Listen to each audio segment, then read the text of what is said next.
Corporation. That's right. Yeah. Task Force on Issues Faced by TGNC MBI People in Custody. Transformative Schools. Okay. And Trans Latinx Network. I also want to make sure that as someone that has been doing this work for an amazing amount of time, which is only 2 years, don't get it wrong. I want to shout out some of the amazing people that are here in the crowd today. I see Grace, I see Kim, I see Elena, I see Vlad, I see Ron, I see my family, I see Nadia, I see Bro, I see Galloway, I see Ali, I see all of y'all. You're married, beautiful, good morning. Thank you for everything that you do for this community. Tiffany, thank you. Because of the work that you all do, we're able to do policy plans like this that are intersectional and do not just hit queer and trans people in a non-intersectional way. So I thank you. Thank you. Let's hear it for Asia. Come on now. And next, I want to pass it over to my amazing colleague. Come on now. Come on. Let's do it, baby. Okay, Tiffany, come on. Tiffany, come on. I'm going to apologize in advance. I'm on the mend, but I've been very sick of late, so my energy might be a little low. But You got this, girl. I want to start by saying that it's a beautiful thing to wake up and stand with family on Trans Day of Remembrance with such a feeling of joy, of fortitude, Men cannot have babies. You know that. and excitement for what's to come. We know that times are hard right now, but also we know we've been here before. Yes! Yes! Any community that knows that we have been here before, it is our queer and trans community. So make no mistake about it, we have been preparing for this moment every single day of our existence, and this plan is just another manifestation of that beautiful liberatory fight for each other, for our futures, for our health, for our joy. So we're here, we're queer, and we are putting the pride in policy today and every day. Come on. You better tell that food. This plan, newly named Pride in Policy, is a blueprint for a path forward. And this blueprint was developed in coalition with many of the incredible advocates and organizers standing here today.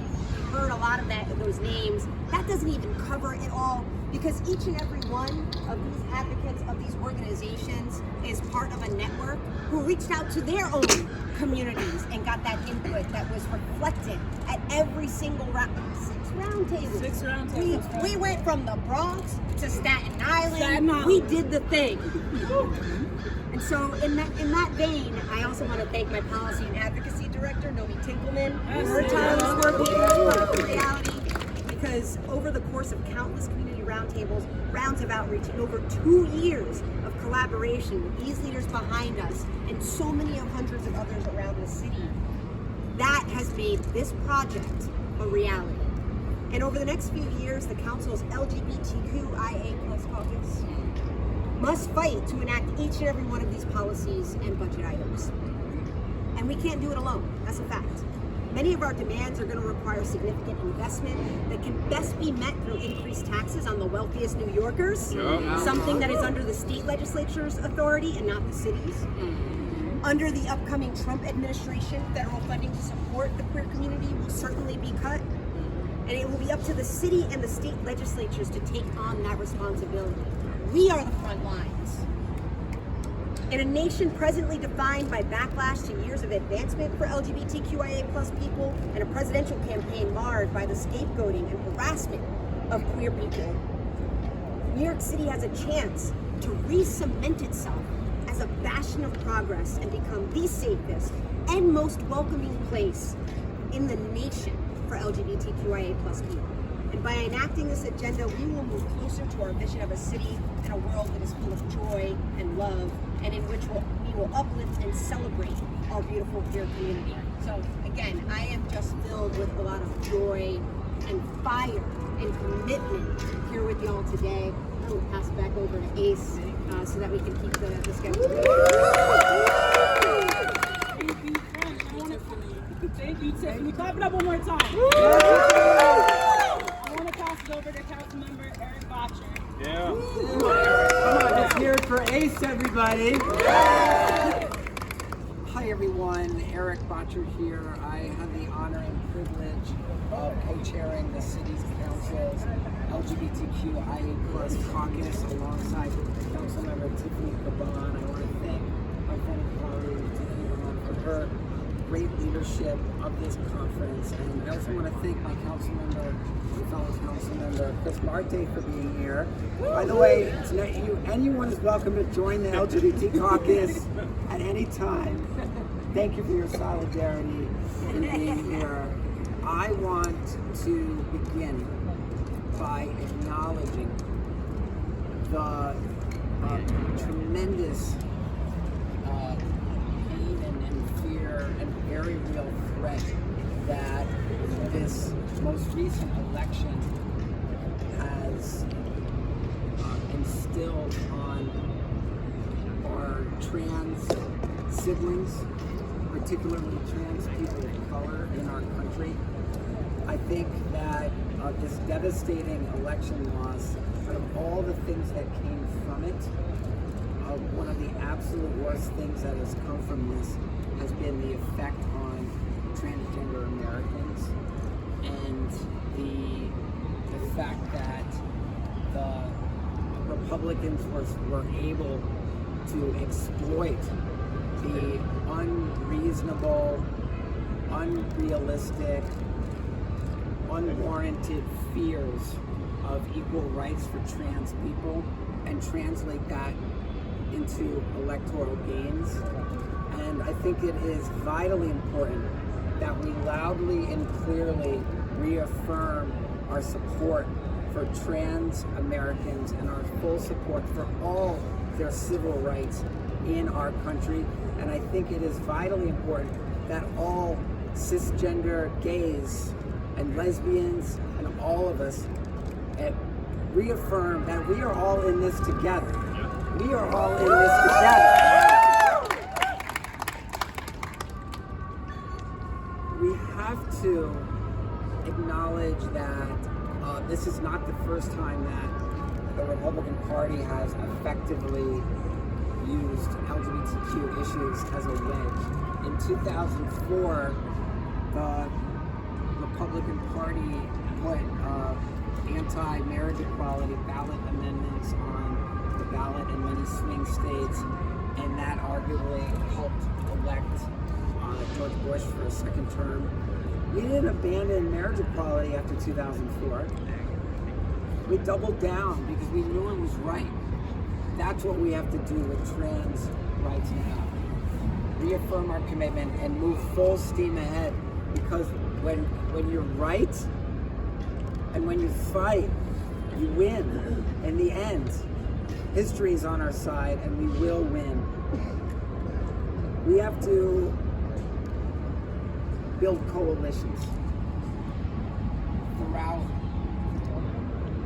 all parts of America and here in New York City, and bring in, that's why Councilmember Caban and I are discussing how to bring in the full city council into this effort to ensure that the LGBTQIA+ caucus isn't alone in advocating for priorities, but that we bring in the entire city council and all our allies. We support them, they support us. That's how we make change.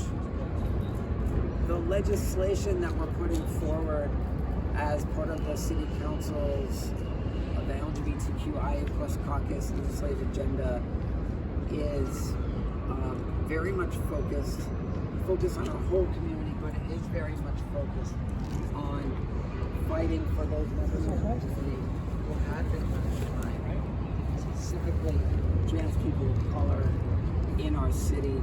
If you look at the statistics, the unemployment rate, the suicide rate, the incarceration rate, the homelessness rate, the disparities are off the charts for trans people, and that is a result of the vicious discrimination that they face.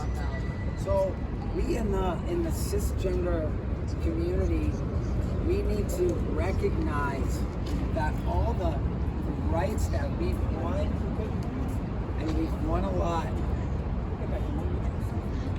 there are so many members of our community who have been left behind and who haven't benefited from all the progress that we've made. So let's keep going. Let's keep fighting.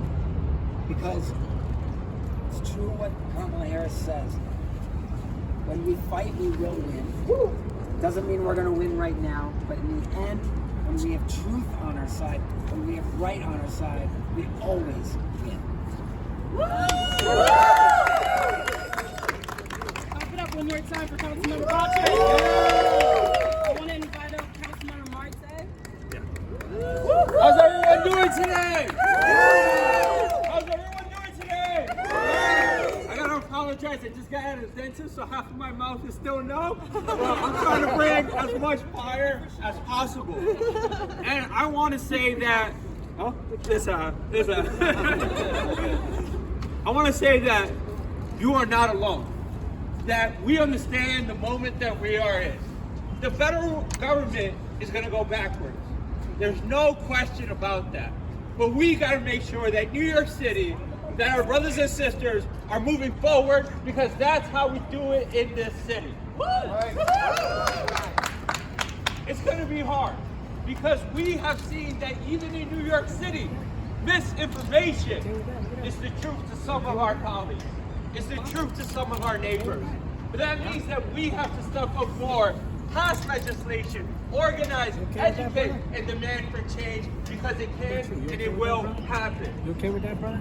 Look, we've seen this all before. Right there. We've all been attacked. Whether you're gay, whether you're straight, whether you're trans, whether you're black, whether you're Hispanic, whether you're Asian, they have always come for us. And that's why we need a unified message that if they come for one of us, they come for all of us. And so these legislations that are being presented today by the caucus are common sense legislation. It's going to progress our city, our people forward. One of the pieces of legislation is one that I introduced. And it's so common sense that I'm amazed it hasn't been introduced before. Intro 775 will allow senior centers to take trainings to understand how to work and care and love for seniors who are LGBTQA. Sorry, my mouth is all over. Do it again. Do it again. LGBTQIA+.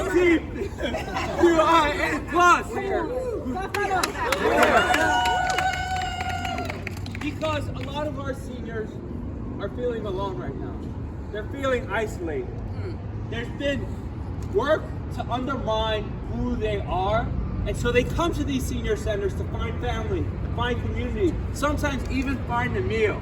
But if the workers in these senior centers don't know how to care for them, don't welcome them, then they're never actually going to take advantage of the programs that we're funding for them.